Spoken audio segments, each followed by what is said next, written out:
So I was born without my hands in the early 70s, and the issue with the early 70s and the 80s growing up is there wasn't much of a limb different community, and there certainly wasn't a community that you could go and research and find information and whatnot. But I went ahead and started playing sports early, probably at the age of 6, started to play soccer, excelled in soccer, excelled in basketball. So I knew I had the athletic talent to do some pretty cool things. Started to play volleyball in 90, 91, and after about a year or so of that, I excelled to where I could start to play at what's called the open level.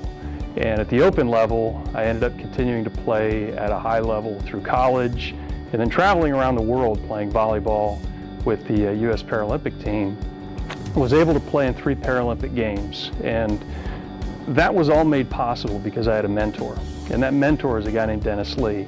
And Dennis found me when I was 16 years old. He found a pretty raw talent. But now I had somebody that I could look to and say, you know what? I see how he does it. And so now I had somebody I can emulate. Well, let me fast forward a little bit more. Now after I started playing volleyball quite a bit, now I had a community, and that community grew. Community grew not just inside of volleyball, but in the Paralympics.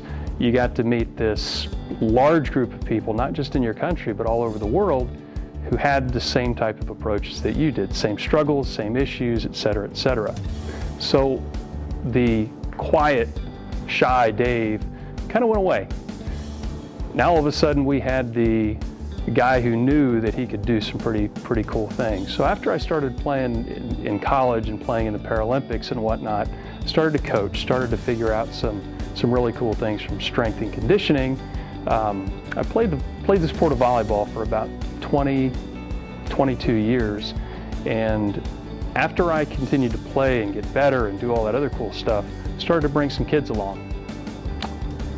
That was really neat. Being able to pass something along that you learned so long ago, and then finding somebody who needed that. Once I started to work through that, I realized, hey, I need to get involved with a group who does this on a regular basis. And did some internet searches, found this group called Nubability.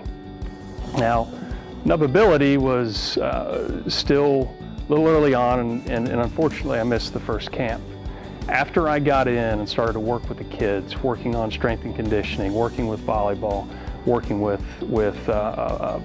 all these people who just had a passion to get better, it was obvious that I needed to continue to push that a little bit further. The kids had such an effect on me in last year's camp that I made a decision early right after that, and I had to have a life change. And so I completely changed my career, completely changed my life, completely changed everything to be focused on how do we train this next group of adaptive athletes?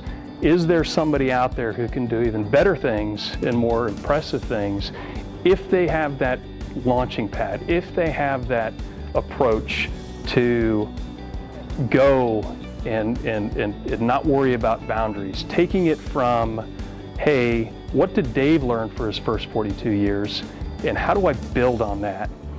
When you see these kids get it, when you see them actually get it, it really changes you, and changes you in a good way. My name's Dave Newkirk, and I'm a Nubability Foundation Coach Ambassador, and I don't need to.